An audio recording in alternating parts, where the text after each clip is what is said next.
ভাল লাগিছে নে নাই? ঠিক আছে, মোৰো ভাল লাগিছে। মই পূজা কৰি আহিলো, মোৰ মনটো খুব ভাল লাগিছে। আপোনালোক সকলোকে ধন্যবাদ জনাইছো। আজিৰ সভাত আমাৰ মাজত উপস্থিত বিটিচি প্ৰধান হাগ্ৰামা মহিলাৰী ডাঙৰীয়া, আমাৰ চৰকাৰৰ মন্ত্ৰী চৰণ বড়ো ডাঙৰীয়া, জয়ন্ত মল্ল বৰুৱা ডাঙৰীয়া, আমাৰ বিটিচিৰ ইএম তথা বিধায়ক ৰবিৰাম নাৰ্জাৰী ডাঙৰীয়া, বিধায়ক জীৰণ বসুমতাৰী ডাঙৰীয়া, মৃত্যুঞ্জয় নাৰ্জাৰী ডাঙৰীয়া, পানীৰাম ব্ৰহ্ম ডাঙৰীয়া, দেৰহাছাদ বসুমতাৰী ডাঙৰীয়া, দেদলা মাংৰা গয়াৰী ডাঙৰীয়া, আমাৰ মাজত উপস্থিত ৰবিৰাম ৰামচিয়াৰী ডাঙৰীয়া, গোসাই বসুমতাৰী ডাঙৰীয়া আৰু ৰক্তিমা বসুমতাৰী ডাঙৰীয়ানী, আই মাতৃসকল, দেউতাসকল, উপস্থিত যুৱক যুৱতী, বন্ধু বান্ধৱীসকল, একাদশ বাৰ্ষিক ঐতিহাসিক সোণকোচ খেৰাই উৎসৱ আৰু দুলাৰাই গুদি বাথৌ আফাদৰ দ্বাদশ বাৰ্ষিক অধিৱেশনৰ এই অনুষ্ঠানত উপস্থিত থাকিবলৈ পাই মই সঁচাকৈয়ে আনন্দিত হৈছোঁ। এই পবিত্ৰ উপলক্ষত মই বাথৌ দেৱতাৰ শ্ৰীচৰণত প্ৰণিপাত জনাইছোঁ আৰু এই স্থানত উপস্থিত ভক্তপ্ৰাণ ৰাইজলৈ মোৰ শ্ৰদ্ধা নিবেদন কৰিছোঁ।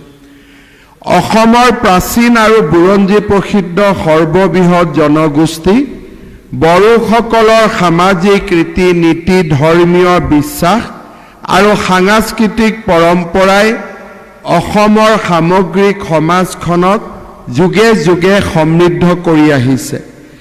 এই সমৃদ্ধ ঐতিহ্যৰ মাজত বিশেষ স্থান অধিকাৰ কৰি আছে পবিত্ৰ খেৰাই পূজাই।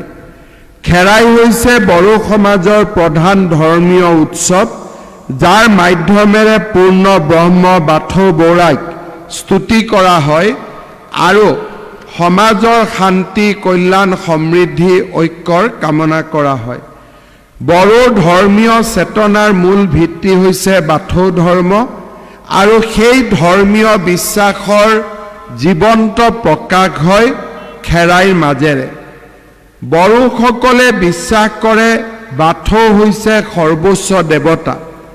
খেৰাই পূজাত বাথৌৰ লগতে আগ্ৰাং, খৈলা, খাজী, ৰাজখান্দা, ৰাজপুতুৰ, আছু মাইনাও, চালি মাইনাও, যৌমন বৌৰাই, বাঘ ৰাজা আদি বহু দেৱ দেৱীক সন্মান জনোৱা হয়। এই পূজা মূলতঃ প্ৰকৃতি, সৃষ্টি আৰু জীৱনৰ সৈতে ওতঃপ্ৰোতভাৱে জড়িত। খেৰাই মাধ্যমেৰে মানুহ, প্ৰকৃতি আৰু ঐশ্বৰিক শক্তিৰ মাজত এক সামঞ্জস্য সৃষ্টি কৰা হয়। খেৰাই উৎসৱত 5 সংখ্যাটোৰ বিশেষ গুৰুত্ব লক্ষ্য কৰা যায়। বাথৌৰ বেৰ 5 তৰপীয়া, সিজু গছৰ শিৰ 5টা আৰু খেৰাই উৎসৱত ব্যৱহাৰ কৰা চিফুঙৰ ফুটাও 5টা। সেইদৰে বড়ো সমাজৰ নীতিও 5 প্ৰকাৰৰ। এই সকলোবোৰে পঞ্চতত্বৰ ধাৰণাক প্ৰতিফলিত কৰে। খেৰাই পূজাৰ এক বিশেষ অংগ হৈছে বাথৌ চালি বা খেৰাই চালি। পূজাৰ বাবে বিশেষভাৱে বাথৌ চালি বা খেৰাই চালি প্ৰস্তুত কৰা হয়। পৰম্পৰাগতভাৱে গাঁৱৰ ৰাইজে নিৰ্বাচন কৰা এক পবিত্ৰ ঠাইত বাঁহৰ খুঁটি পুতি বেৰ গাঁঠি বেদী সজাই এই পবিত্ৰ পৰিসৰ গঢ়ি তোলা হয়। এবাৰ যি ঠাইত খেৰাই চালি স্থাপন কৰা হয়, সাধাৰণতে পাছৰ বছৰবোৰতো সেই ঠাইতে পূজা অনুষ্ঠিত কৰা হয়।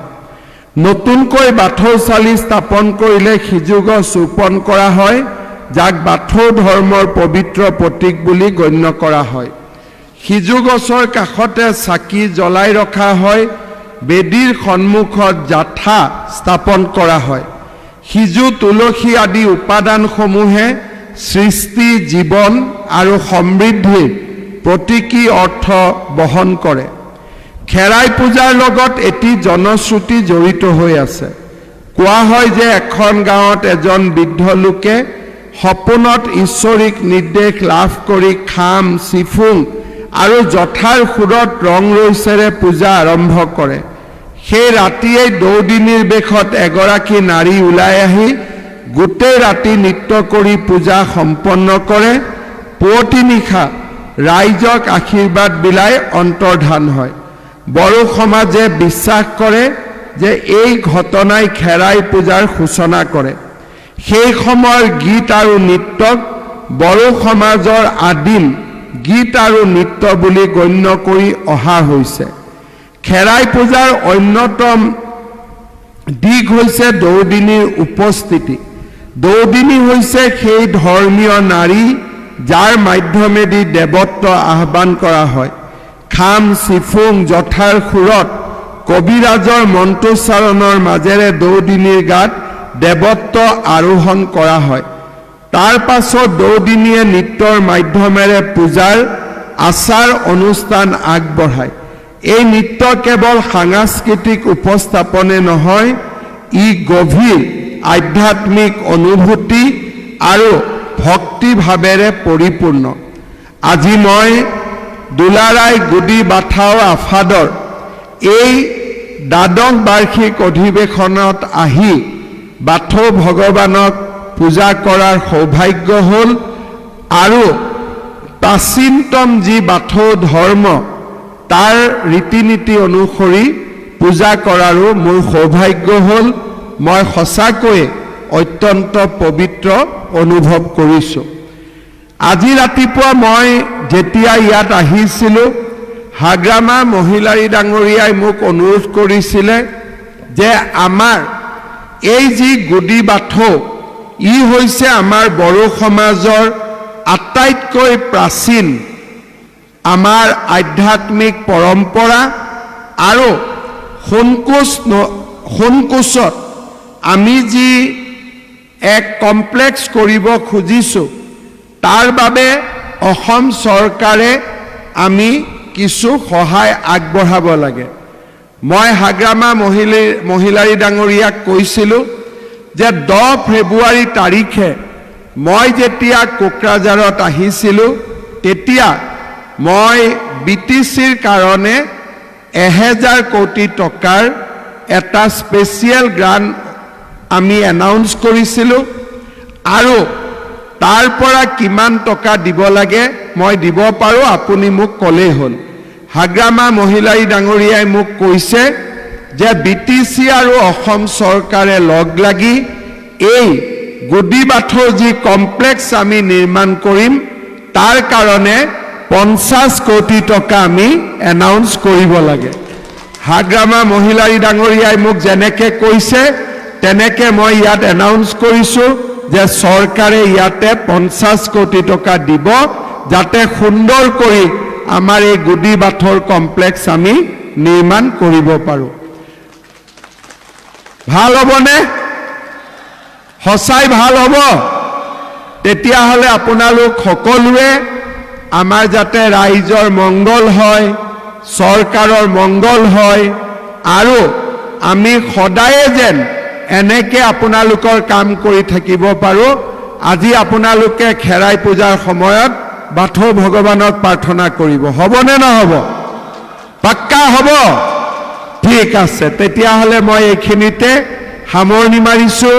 বহুত মোক আৰু কেইটামান কাগজ দিছে। আমাৰ